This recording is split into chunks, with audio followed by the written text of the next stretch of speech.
is our demarcation.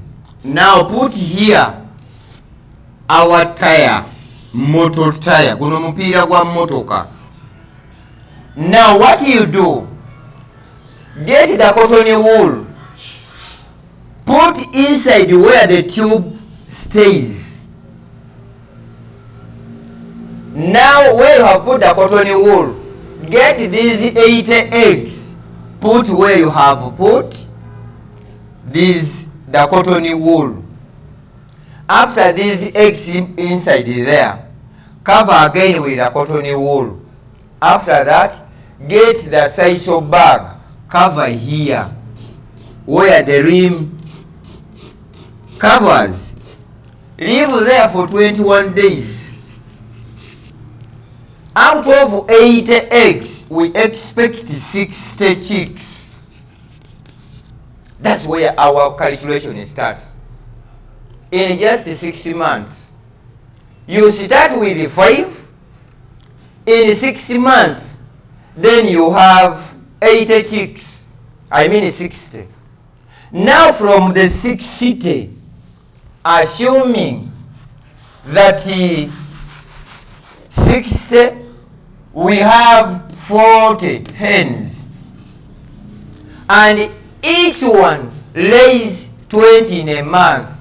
This means we shall be having 800 eggs.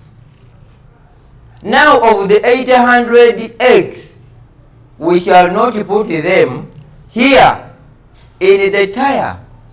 It will require to be taken to the incubator.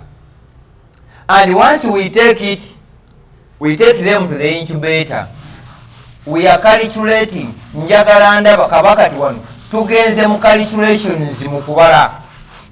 I don't want somebody to get lost here. No.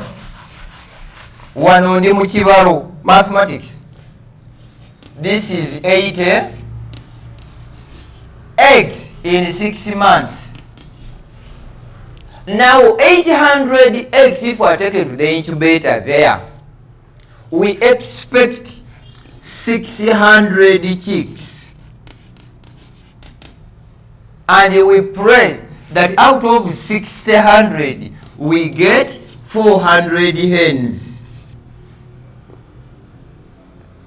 6 months. Now this one we brood them and rear them up to 5 months.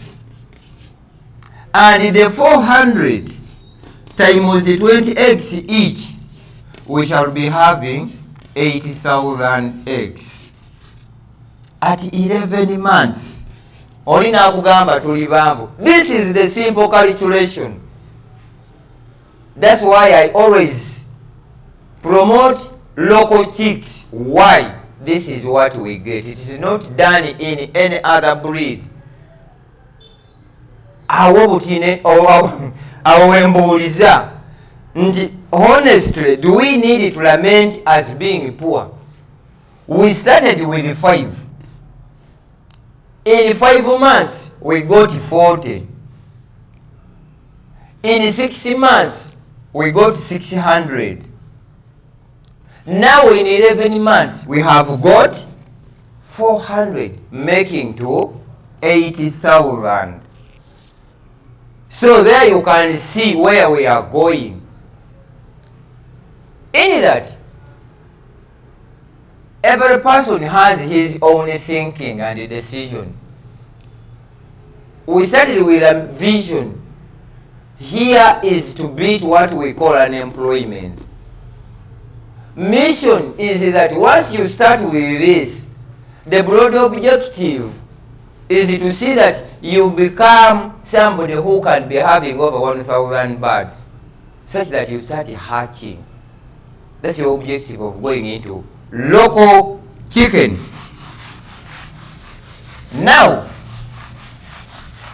that is how the calculation of the local chicken is done. Kati omuntu ajja kugamba ate local chicken ate tezikula, that's being mad. The local chicken grows the same as the commercial. teriyo nkoko etekula. No, it's not there. But the way how you care about them. Abamu bagamba nti enkoko local chicken.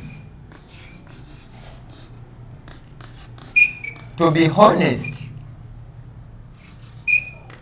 it starts laying at 5 months. Like the layers. Because even you find that layers can start at 6.5. Bino byonna gyebiri. But how do you feed them? How do you treat them? What's the shelter? How does the shelter look like? Because some people there, once they open their door in the morning, it travels for about 40 miles, looking for only 50 to 70 grams. Eno tejja kukula.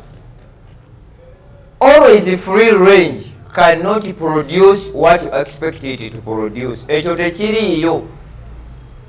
And don't confuse yourself and deceive yourself. Kati oli bwagamba, you see when you go into local chicken ate they don't grow. That's madness. Kyoyogerako oba tokimanyi. Now, there is some comparison we want to make here.